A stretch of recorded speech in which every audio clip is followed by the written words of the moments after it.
Good morning. It's November the 1st, 2022.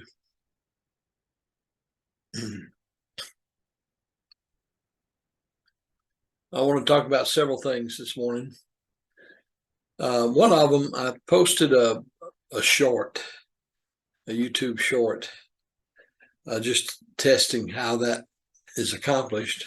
And I found out, of course, it has to be done from a smartphone, a camera in a smartphone. But my content was, you don't have to grow old, you can die young. And before that gets misunderstood and people think I'm doing that in bad taste, the only humor in that is, if you can call it that, is not because some people die young, but rather how ungrateful we are when we complain about growing old. In the VFW, the formal prayer for the VFW meetings has a line that says, I got it.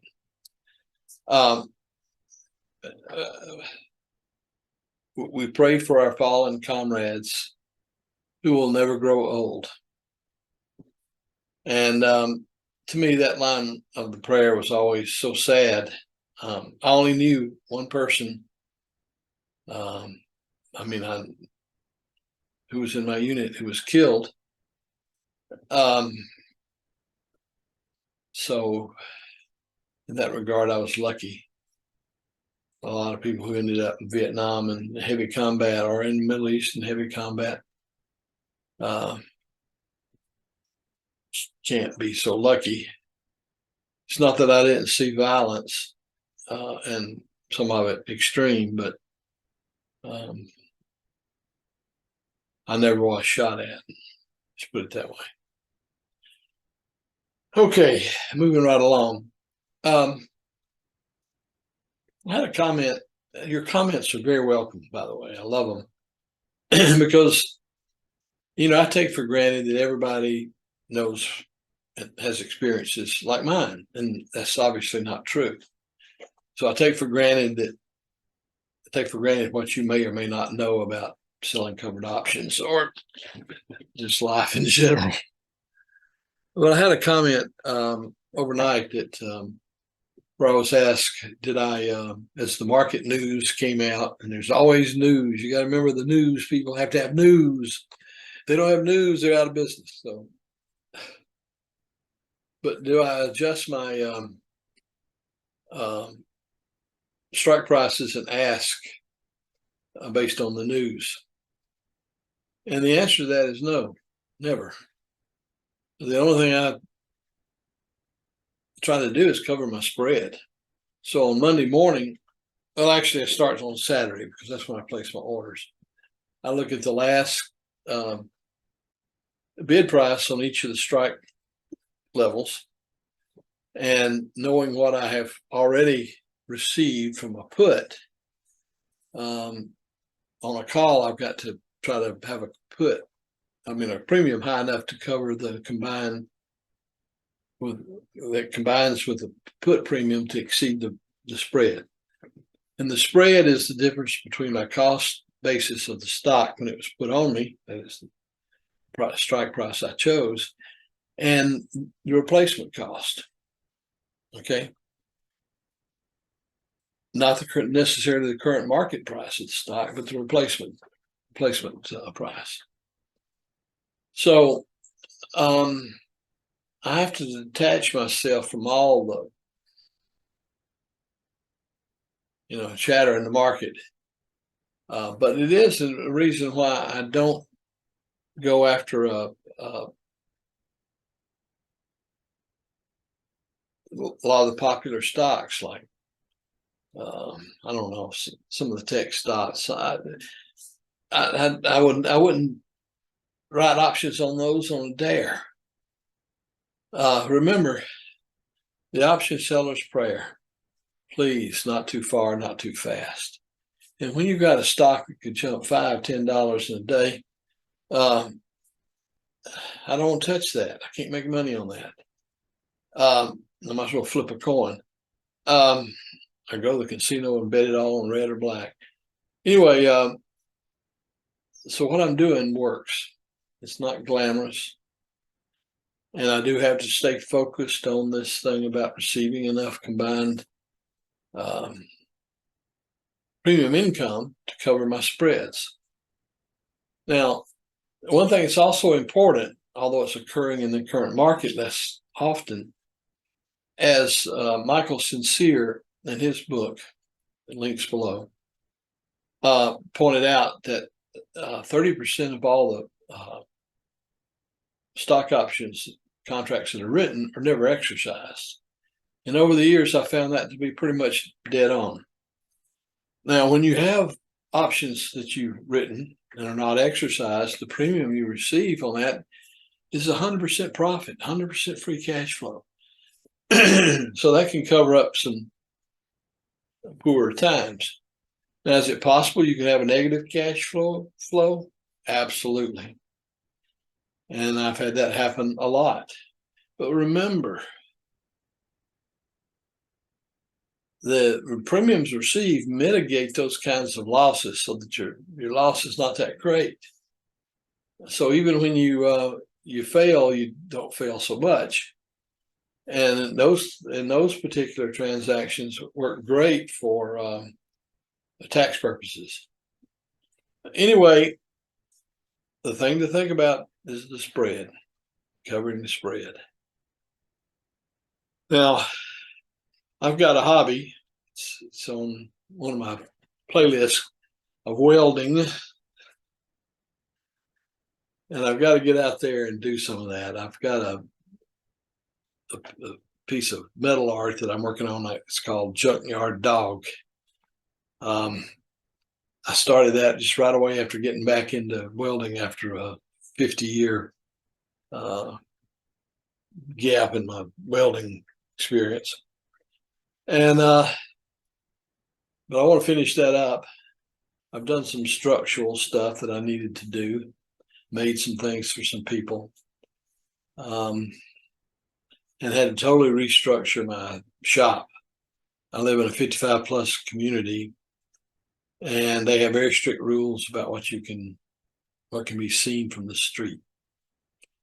So I had to weld together some frames for a lattice work for a blind, and I did it on a frame so that I can move it, because when I do order steel, it comes in 20 to 24 foot lengths. So I have to be able to. I cut that up and have to put it on a rack that I built. So I need to be able to move them. Blind. Also, sometimes the work is large enough that I need to move it out, but most of the time I move it back in as far as possible to spare the neighbors any grief or complaint. So I got to get a little bit on that today. So another project that I'm going to start is I hand load my own ammunition. And for the last year and a half, you just couldn't find primers. I mean, if you found them, people wanted 5 times the normal price of primers. But finally, I got hold of, I was able to get an order filled for 1,000 primers. Still paid about 14 cents a piece for them, which is, I'm accustomed to paying a dime. But at any rate, I already have the brass, I already have the bullets, and I have the powder. So I want to start loading those. The reason I do that is I like to go to the gun range. But if you buy factory loaded ammunition, you're looking at nearly $1 a round. I can't afford that. So I can load my own. If I reuse my brass, I can reload my own for about 35 cents a round. Still a pretty expensive hobby, but it keeps me in shape should I need to shoot. And I enjoy it. I love the bang. I guess that's the kid in me, but back in the late 90s, I was a federal firearms dealer, had a store.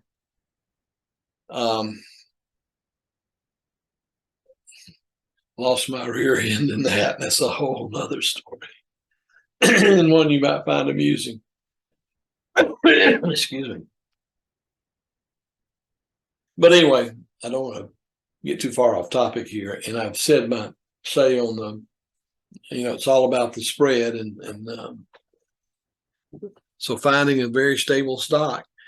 Now, also, because of the IRS 30-day rule, usually it would work to my advantage tax-wise to be sure I don't have any new positions in HBI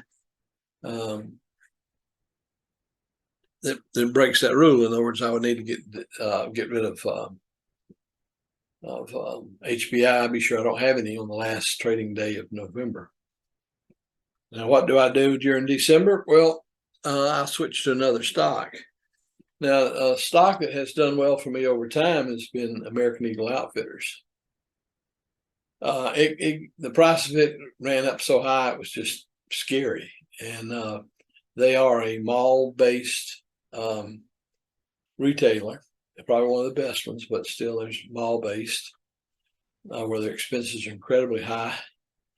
And the traffic at the malls has been going down steadily.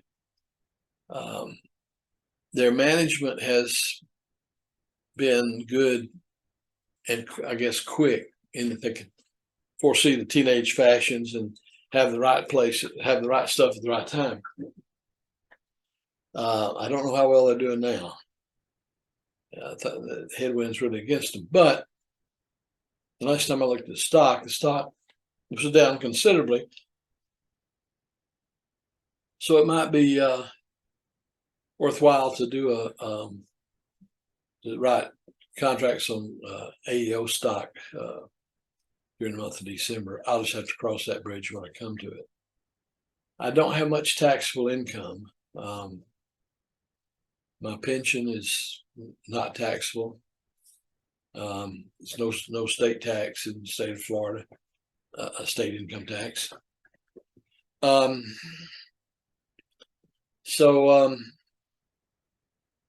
At any rate, even without the tax break, the likelihood of it forcing me to pay taxes is slim to none. And I'm still carrying about a $70,000 capital loss carry forward. So I may just ride the old HBI horse all the way into the stable. It's been good. All right, well, I'm going to leave it at that. I'm going to include some links in this. I finally discovered how to use cards. You YouTube old timers will laugh at that, but anyway, I'm going to include those so that you can jump to my playlist is getting very, very long. And a lot of it is for a specific time and place or whatever. And even though you can still glean some things from it, if you went through all of my videos, you're looking at probably now 50 hours or so of viewing. But there are a few that are time immemorial or whatever, that have as much value today as they did the day I recorded them. And I'll try to put those up in the links up at the top of the thing. All right. Well, look, you have a good day, and hopefully you sold some contracts yesterday. You could possibly sell and get a decent premium today. In fact, sometimes I have gotten some miraculous premiums on Friday, the day they close, where somebody has got a position that they don't want to have put on them because they may not have the cash. And it didn't go well for them on the direction of the market. And so I have bought some on rare occasions. I sold some contracts for 80 cents a share for one day, which is really gravy. And you might say, well, why is somebody that insane to pay 80 cents? It's because they're buying to close the position to prevent having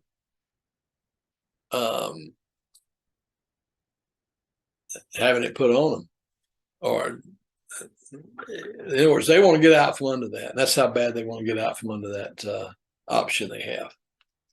And it may be another seller of options for all I know. But at any rate, whoever that kind of individual is, it sure helps my bank account.